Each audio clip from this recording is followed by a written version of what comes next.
오늘 우리가 침묵하고 있도다.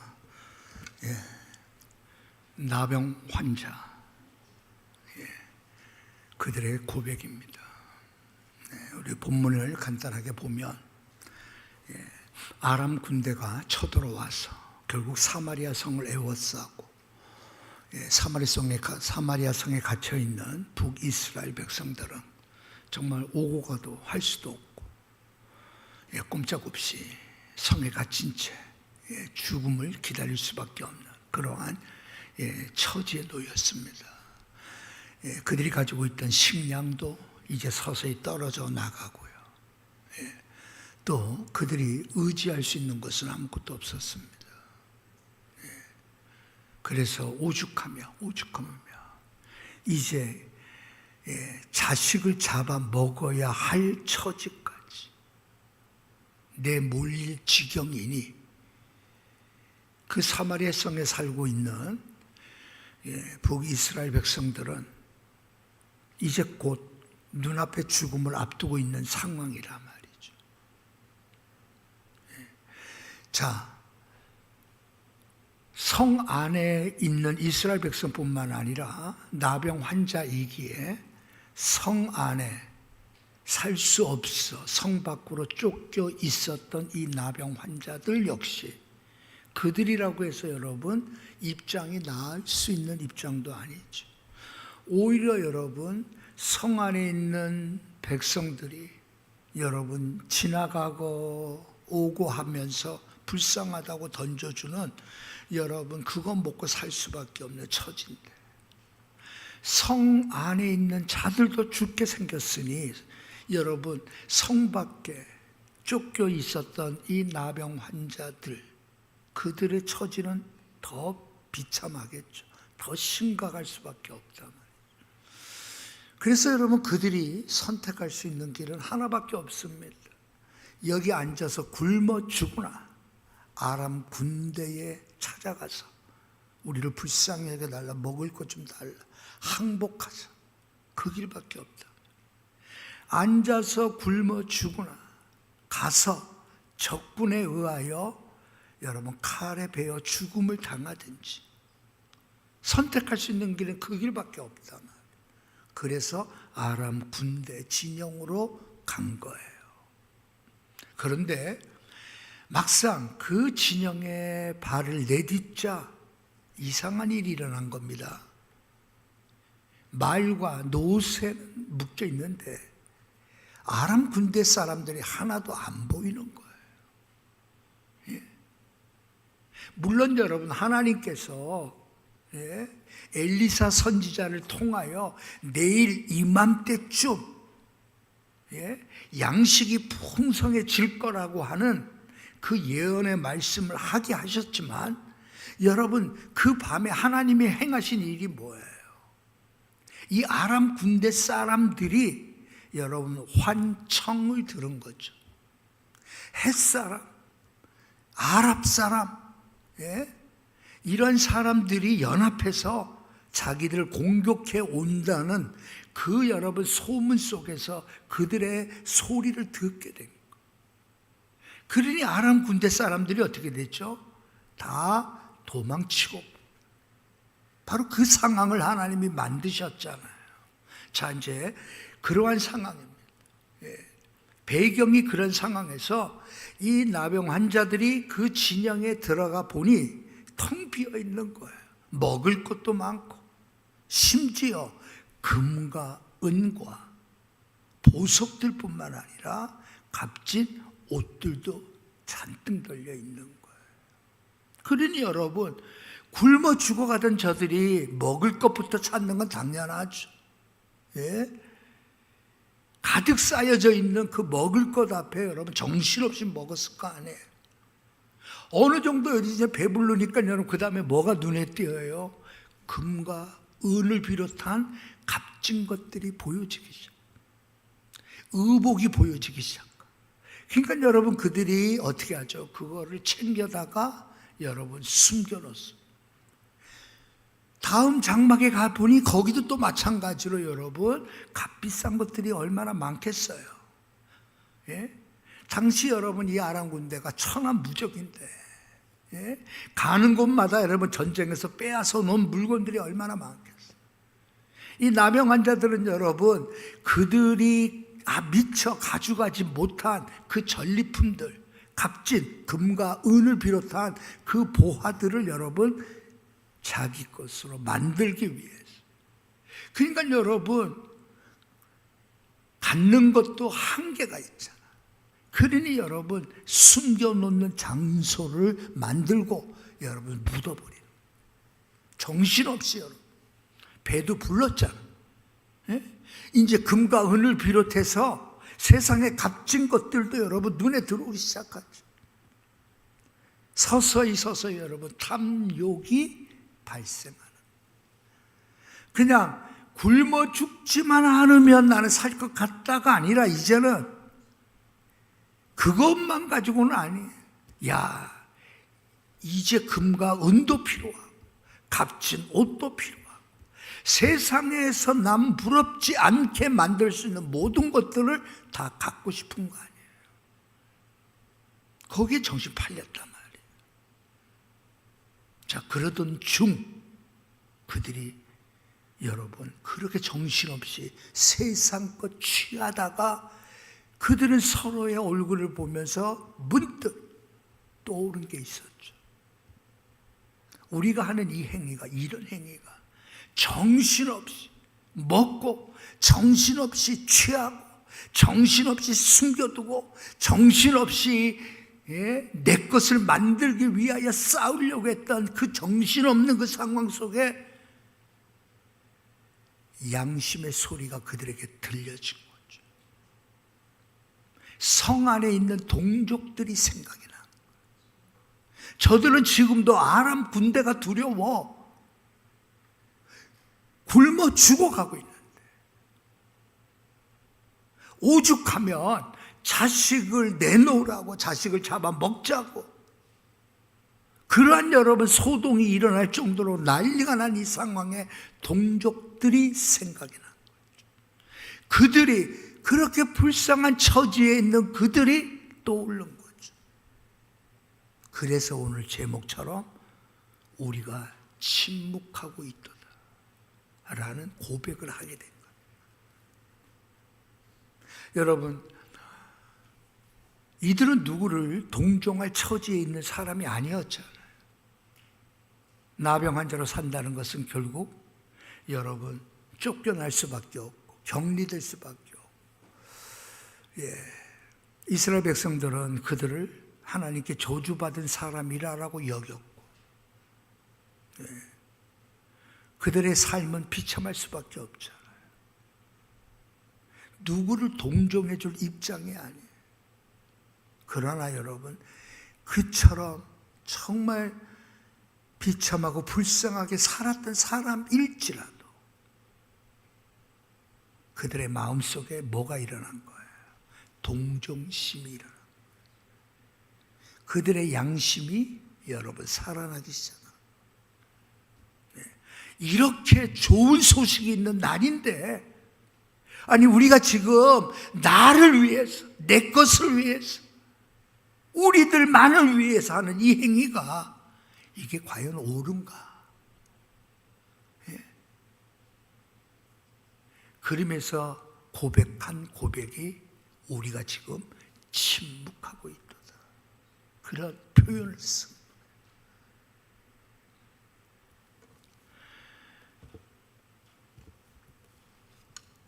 침묵에 대한 이야기는 참 많습니다.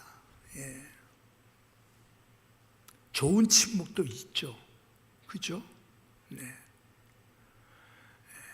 사막의 성자 안토니우스가 말한 것처럼 설교를 배우기 위하여 침묵을 선택했다라는 표현처럼, 그런 침묵은 좋은 침묵이죠. 언어학자들의 말을, 그 연구를 보니까요, 우리가 아이들이 1살, 2살 때부터 말을 시작하죠. 말을 해서 말을 배우기보다는 정말 말을 배우는 거는 여러분 침묵을 통해서 오히려 더 많은 말을 배운다고 그렇게 얘기하더라고요. 그래서 여러분, 여러분 좋은 침묵이 있어요. 그렇잖아요, 여러분. 설교자는 여러분 설교를 더 잘하고 하나님의 말씀을 더 잘 전파하고 하나님의 말씀을 정확하게 전달하고 불같이 전달하기 위해서 뭐가 필요하다고 안토니우스는 생각했어요. 침묵이 필요하다고 했어요. 그 침묵 좋은 침묵이지. 근데 여러분, 잘못된 침묵도 많단 말이에요. 진실을 숨기기 위한 침묵도 있죠. 비겁한 침묵도 있단 말이에요. 오늘 본문에 나온 이 나병 환자들의 침묵은 무슨 침묵이에요? 내 것에 정신 팔려져 있는 침묵. 별의별 침묵을 붙이면 다 그럴 거예요. 하나님의 음성을 듣기 위하여 침묵을 선택한 침묵은 좋은 침묵이죠. 안 그래요, 여러분? 주 예수 그리스도가 더 정말 나의 삶에 충만하게, 정말 주 예수 그리스도로 더 충만한 자가 되고 싶어서 침묵을 선택했다면 그 침묵은 좋은 침묵이다. 떠버리가 여러분 주님을 닮을 수가 없어요. 여러분 침묵이 없이 여러분 기도가 배워지나요? 없어요. 중언 부언, 그 기도는 여러분 누구나 하는 기도예요. 그러나 진실한 기도는, 진짜 기도는 어디서 나와요? 침묵을 통해서 배워지는 거예요. 자, 오늘 이들이 한 침묵을 생각해 보자고요. 우리가 지금 침묵하고 있도다라고 하는 거는 지금 우리가 해야 할 일을 하고 있지 않다라는 거예요. 우리가 지금 마땅히 이 아름다운 소식, 복된 소식, 아람 군대가 쫓겨났습니다. 아무도 없습니다. 그리고 이곳에는 먹을 것이 가득합니다. 여러분, 이제 우리는 두려워하지 마십시오. 빨리 가서 여러분 이스라엘 성중에 있는, 아니 사마리아 성중에 있는 이스라엘 백성들에게 굶주려 있는 그들을 향하여 빨리 가서 여러분 이 소식을 전해야 돼요. 지금 입을 딱 다물고 자기 것만 챙기더라고 정신없이 살았던 그 삶에 대하여 여러분, 그들은 양심의 가책을, 이러다가 어떻게 된다고요? 벌 받는다라고까지 생각합니다.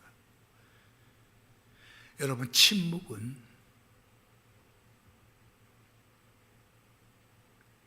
어떤 침묵은 여러분 죄입니다. 내가 행위로 동참하지 않았고 내가 행위로 행하지 않았지만 나는 그냥 가만히 있었어요. 못 들은 척 했습니다. 나는 못 본 척 했습니다. 나는 그냥 가만히 있었습니다. 그 자체가 뭐예요? 세상 사람들은 여러분 그걸 죄라고 얘기하지 않을 거예요. 그러나 그리스도인들은 여러분 그게 뭐예요? 죄입니다. 그게 하나님으로부터 벌 받는다고 생각한 거예요. 사도 바울을 보십시오, 여러분. 내가 만일 복음을 전하지 아니하면 뭐 한다고요? 화가 내게 있을 거라는 의식 속에 살았던 사람이에요. 그래서 여러분 정신없이 복음을 전하는 거예요. 그는 복음 앞에 침묵할 수 없었어요.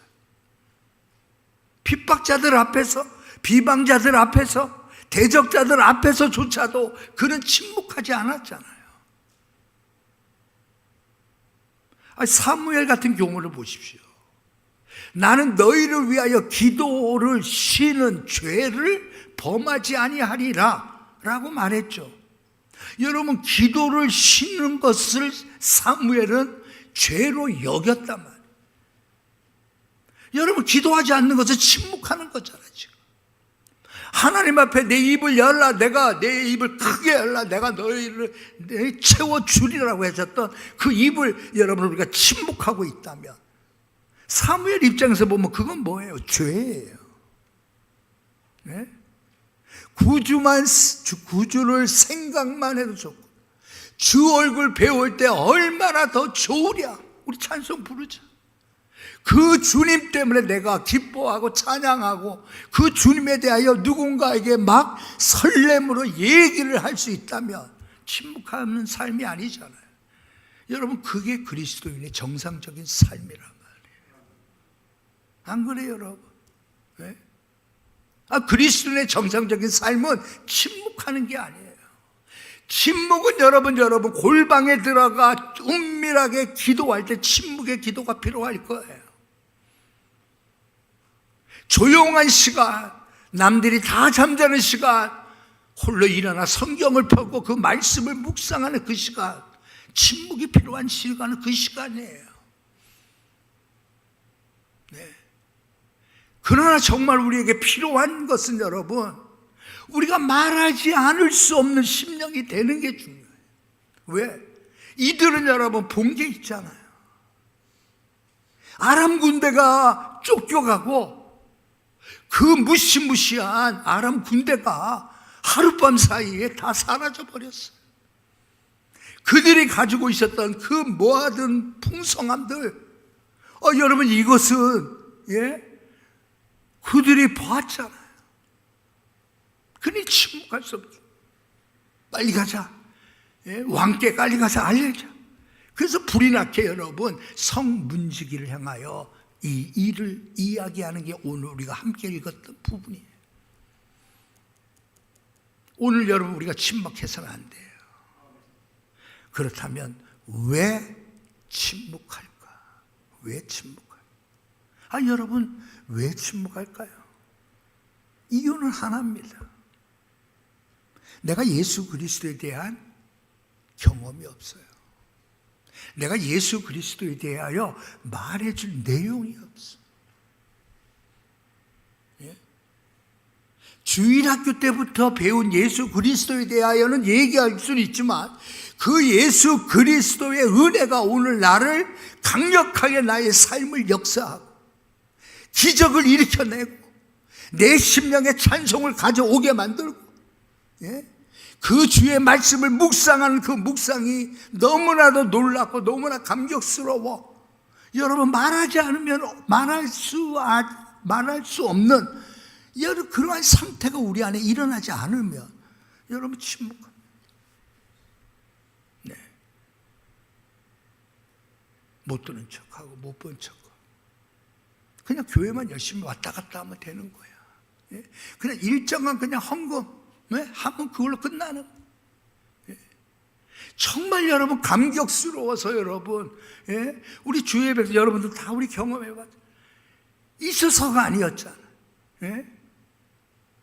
정말 주님께서 베풀어 주신 은혜가 얼마나 커요. 심지어 여러분 암에 걸렸음에도 불구하고 그 보험금을 하나님 앞에 낸 교회 성도들이 우리 교회에 여러분 한두 명이 아니잖아.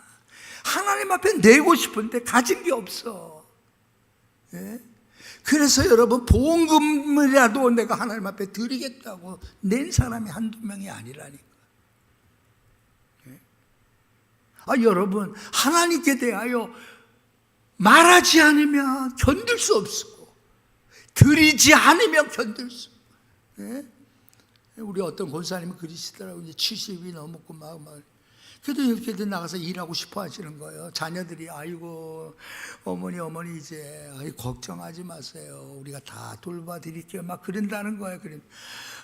그래도 저거 무더위 지나면 또 일해야죠. 막 그래. 아이고 연세가 있으신데 좀 쉬셔야죠. 그랬더니 하나님 앞에 정말 내가 드리고 싶은 만큼 드리고 싶어서 일한다. 드리고 싶은 만큼 드리기 위해서 일하시. 우리 모두 다 그런 심정. 주님께 대하여 우리가 여러분 째째하게 여러분 주님을 위하여 우리는 살지 않잖아. 째째하게 하지 않잖아. 할 수 있는 만큼 할 수 없는 상황이라도 여러분 할 수 있도록 하려고 하잖아.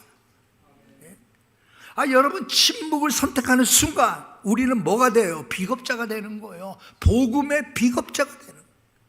오늘 우리의 사회를 여러분 정말 얼룩지게 만든 것이 뭐냐면 이러한 비겁한 침묵자들 때문에 우리 사회는 여러분 얼룩지는 거예요. 예? 불의에 대하여, 잘못에 대하여, 경건치 못함에 대하여, 하나님을 대적함에 대하여, 예? 여러분 지식인들이 바른 말을 해야 되고, 그렇잖아요. 여러분. 지금 여러분 동성애 반대 우리가 100만 명 서명 운동을 하는데 우리 교인 가운데 서명 운동 해본 사람? 예? 우리 청년들 했나요? 그거 하는지도 모르잖아. 예. 여러분 우리 다 뭐예요? 아유 뭐 잘 되겠지 뭐. 결국 어떻게 되죠? 그 비겁한 침묵자들 때문에 결국은 얼룩지는 거예요. 여러분 목사는 침묵자가 돼서는 안 되는데 진짜 목사라면 불의에 대하여 그렇게 사는 삶에 대해서 그런 식의 신앙생활에 대해서 정말 목사라면 침묵해서는 안 되는.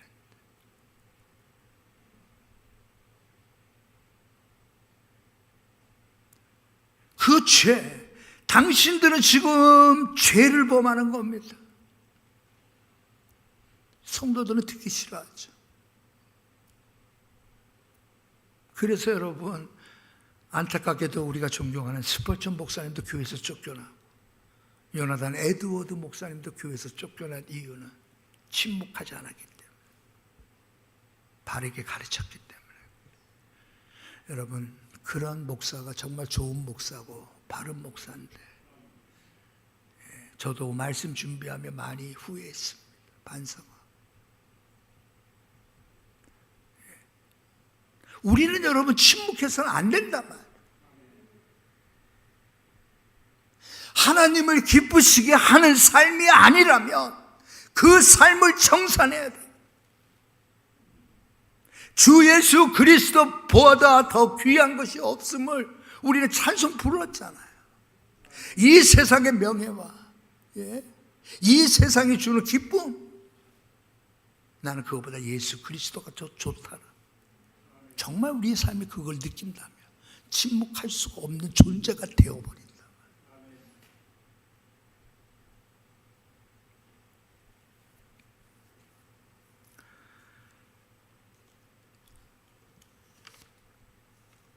저는 이 부분을 보면서 첫째, 우리가 만약 침묵한다면 하나님의 역사는 그것으로 끝날까? 결코 그러지 않을 거예요. 나는 침묵할지 모르지만 하나님의 역사는 나의 침묵으로 인하여 여러분 무너지지 않을 거예요. 주님께서 여러분 예루살렘 성에 입성하실 때 바리새인들이 여러분 호산나라고 외치며 예수 그리스도의 메시아로서의 입성하는 것을 환영할 때 바리새인들과 서기관들이 예수님께 찾아와 뭐라고 말하죠? 저들을 잠잠하게 해달라고. 그때 여러분 주님이 멋진 말을 하셨죠. 무슨 말씀하셨죠? 내가 너희에게 말하노니 만일 이 사람들이 침묵하면 돌들이 소리를 지르리라. 예? 돌들이 소리를 지르리라. 하나님은 지금도 이 일을 하세요. 복음이 땅끝까지 전파되기 위해 누군가가 소리를 지르게 만듭니다. 교회가 침묵되어져 가고 있다 할지라도 하나님의 역사는 침묵하지 않는단 말이에요. 어둠의 시기에 선교에 대해서 눈이 뜨기도 전에 하나님께서는 한 사람을 부르셨어요. 그는 여러분 구두방에서 여러분 구두를 수선하는 구두공이었어요. 근데 그에게 여러분 그가 성경 말씀을 읽는 가운데 땅끝까지 이르러 내 증인이 되리라 라고 하는 말씀을 묵상하며 그 말씀을 깊이 생각하고 있는 가운데 위에서부터 하나님의 음성을 들리죠. 땅끝까지 가서 복음을 전하라. 그때 윌리엄 캐리가 말합니다. 아니, 누가 가야 되죠? 그때 하나님이 말씀합니다. 너 주변에 누가 있냐? 너밖에 없지 않느냐? 그랬을 때 윌리엄 캐리가 제가 가겠습니다. 그래가지고 여러분, 그는 가죽으로 된 세계 지도를 구합니다. 그리고 여러분, 자기가 일하는 구두방에 그걸 걸어놓고 세계 지도를 보고, 쿡 선장이 그 당시에 유명했던 책 세계 여행 선장으로서 쿡 선장의 그 모험 일기, 그 책을 구입해서 세계에 대한 눈을 뜨게 만듭니다. 뿐만 아니라 그때부터 외국어를 공부하기 시작합니다. 왜? 여러분, 선교를 준비하기 위해서. 여러분, 이때가 1700년대 후반부예요. 아직까지 여러분, 선교라고 하는 단어조차가 교회에 없었을 때 윌리엄 캐리라고 하는 구두 수송공에게 하나님은 말씀하신 거예요. 땅끝까지라 내 복음을 전하라. 여러분, 그 일로부터 시작해서 100년이 지나 언더우드가 이 땅에, 조선 땅에 온 거라. 오늘도 여러분, 인간들은 죄악에 빠져 침묵합니다. 십자가의 복음에 대하여 말하지 못합니다. 날 위하여 피 흘려 죽으신 주님의 보혈을 찬송하고 간증하지 못합니다. 세상이 너무 좋아. 돈이 너무 좋아. 세상 빠져 사는 게 너무 좋아. 예수 그리스도 없어도 사는데 전혀 지장 없어. 내가 지금 모으려고 했던 이거만큼 조금만 더 모으면 내가 이제 걱정 없고 우리 자식도 걱정 없다라고 생각한다. 침묵할 수밖에 없죠. 예수 그리스도에 대해서는 여러분, 복음에 대해서는 여러분 말할 게 없다니까. 어쩌면 여러분, 우리 아닙니까? 내가 아닙니까? 예수 그리스도의 복음에 대하여 우리는 침묵하고 있죠. 하나님은 지금도 여러분, 침묵할 수 없는 한 사람을 일깨 오신단 말이에요. 여러분들이 이웃집 사람에게, 엘리베이터를 같이 탄 사람에게 예수 그리스도에 대하여 복음을 전하는 그 일이 침묵하지 않는 거예요. 저 사람은, 저 사람 참 예수의 예점만 얘기했다가도 아주 그냥 몹쓸 말을 할 것 같다. 인상이 참, 그것 때문에 빼놔. 저 사람은 보니까 참 무시무시하게 문신도 있네, 손에. 그럼 저 사람도 빼라. 그러다 보니까 여러분, 다 침묵해야 돼. 우리는 침묵할 수 없어야 돼. 누군가에게 예수 그리스도의 복음을 말해야 돼. 그 복음이 나를 살렸다고 말해야 돼. 나 같은 죄인을 살리기 위하여 주님 십자가에서 피 흘려 죽었다 말해야 돼. 그 유명한 칼럼에도 여러분 인용했습니다만은, 그 마르틴 니뮬러라고 하는 분이 쓴 시, 너무 유명한 시죠. 나치는 처음에 공산주의를 숙청했다. 나는 공산주의자가 아니기에 침묵했다. 그 다음엔 유대인을 숙청했다. 나는 유대인이 아니기에 침묵했다. 그 다음엔 노동조합원을 숙청했다. 나는 노동조합원이 아니기에 침묵했다. 그 다음엔 가톨릭 교도를 숙청했다. 나는 개신교도였기 때문에 침묵했다. 마지막에 그들이 내게로 다가왔을 때 나를 위해 말해줄 자가 아무도 남아있지 않았다. 그렇잖아요, 여러분.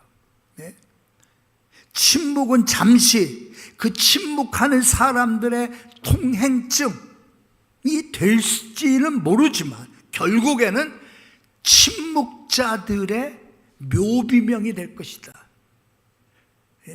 그게 여러분 그 시의 주제예요. 그걸 일깨워주는 거예요. 침묵하면 내가 편하지 뭐. 지금 내가 침묵하면 뭐 다른 사람들 입장 다른 사람 상관 안 하고 그냥 침묵하고 있으면 내가 편하지. 불편함이 되게 없잖아. 침묵하면. 아니 여러분, 침묵하면 여러분, 세상 사는데 그렇게 편할 수가 없어. 하나님은 과연 그걸 좋아할까, 기뻐할까?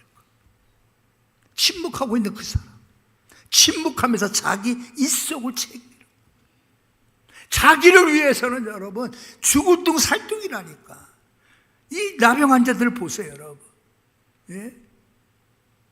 그들이 금과 은과 의복을 여러분, 가진 만큼 가지고도 더 갖고 싶어서 숨길 때를 여러분 또 찾고 하다. 그러다가 여러분 양심의 소리를 듣게 된 거예요. 우리는 어떻습니까 지금? 침묵하면 여러분 죄를 덮어버리는, 침묵하는 순간 거룩해야 될 교회가 세상과는 다를 바가 없어. 기도로 불 붙어야 되고 찬송으로 들끓어야 될 교회가 너무나도 조용해. 새벽 예배도 너무 조용해. 심야 기도도 너무 조용해. 수요 예배 때도 너무 조용해. 이번 주 금요일 날은 좀 사람이 좀 빠지니까 우리 목사님이 금요 기도에 인도하는데 얼마나 힘들까. 그리 걱정해줘서 그런지 이번 금요일 날은 또 열심히 또 찬송하더구만. 열심히 기도하고 아주 그냥 근래에 내가 아주 제일 좋았던 금요일이 어저께 금요일. 대원이가 분명히 와서 찬송한다고 나는 부목사가 나한테 얘기를 했는데 대원이는 오지 않았어. 여하튼 간에 우리 목사님은 왜 저렇게 사탕을 물고 계실까? 지금 아마 그럴 거예요. 이렇게 분 상태. 치과 가서 그렇지. 설마 목사님이 설교할 때 사탕 물고 설교를 할까? 좀 어린팀질 계속 하고 있는데 여하튼 간에 막 이렇게 하니까 안쓰러워서 그런지 다 열심히 막 하더라. 얼마나 기분 좋았는지 몰라. 이번 금요일 날 찬송 부를 때도 그냥 힘껏 부르고 기도할 때도 여러분 침묵하면 교회나 세상이나 다를 바 하나 없어요. 침묵하면. 그러나 우리가 침묵하지 않고, 그렇죠?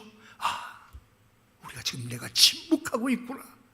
여러분 그 사실을 깨닫는 순간 여러분 예수 그리스도의 은혜를 내게 채워달라. 주님에 대해서 나도 말할 것이 많은 사람이 돼. 그래서 여러분 앞장설 순자가 돼야 돼. 제가 여러 번 얘기합니다만 여러분, 생명의 말씀사에서 책 제목 가운데 이런 제목이 있어요. 백화점의 왕이 된 벽돌 소년이라는 책 제목이 생명의 말씀사에서 존 워너메이커에 대한 책이에요. 11살 때 그가 산 성경, $2 50센트를 주고 산 조그마한 성경, 필라델피아의 아주 가난한 동네 시골 마을에서 11살 난 아이가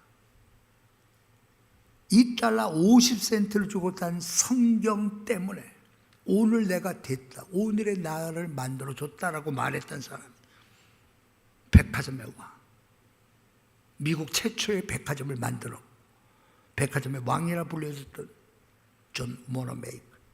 그는 여러분 하나님이 자신에게 주신 이 모든 것은 하나님이 내게 맡겨주신 것으로 생각하고, 그는 이 모든 것들을 다 하나님께 드리기 위하여 전 세계의 YMCA 여러분 회관을, 수백 개나 되는 회관을 다 지어요. 1900년대 초에 우리나라 종로 일가에 있는 YMCA도 그가 후원해서 그의 돈으로 지어진 최초의 현대식 건물이 YMCA 건물이 존 워너메이커가 여러분 헌금한 돈이에요. 그는 하나님이 내게 주신 이 많은 물질, 하나님이 내게 맡겨주신 것이라 생각하고 이것은 내게 아니라 하나님의 것으로 여겨 하나님을 기쁘시게 하는 일을 위하여 자신의 재산을 다 사용했던 사람이 워너메이커. 어떻게 그렇게 됐을까요?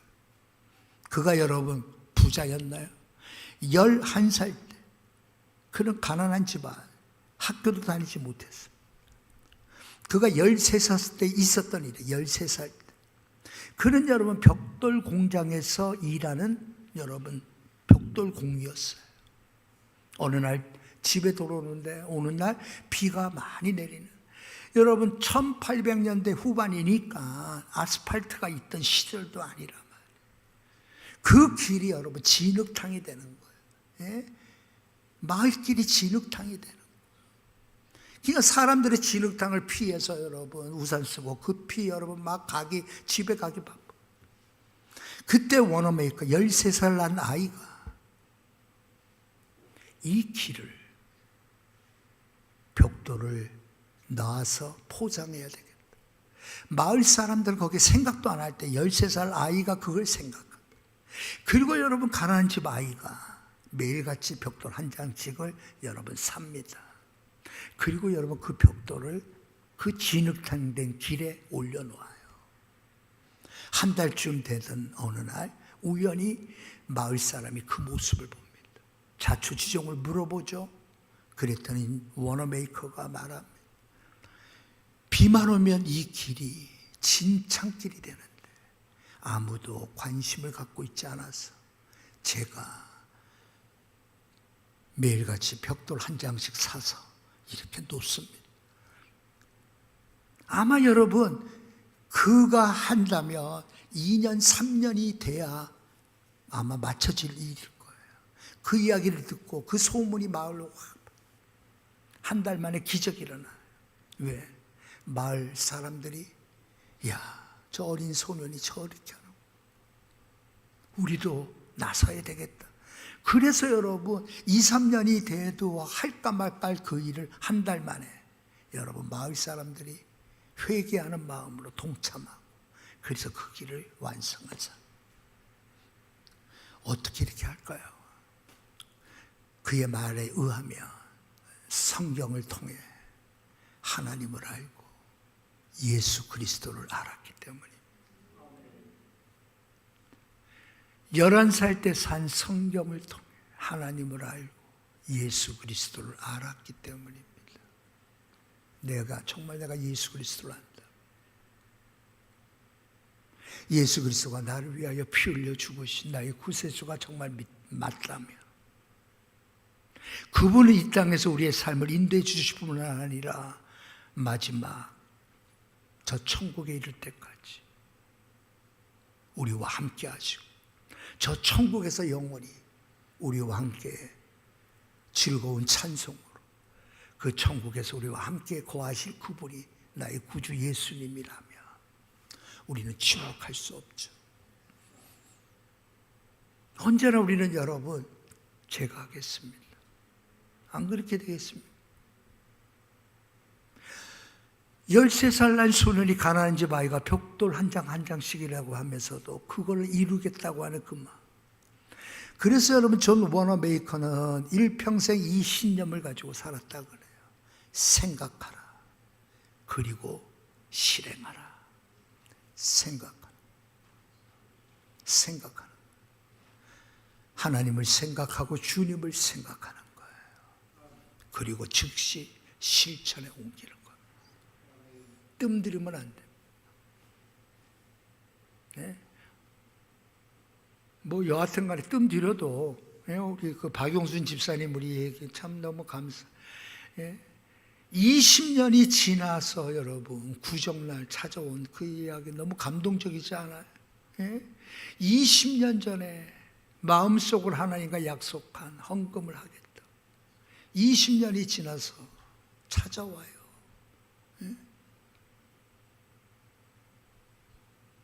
이것저것 다 하니까 여러분 뭐 알잖아. 3,250만 원 정도.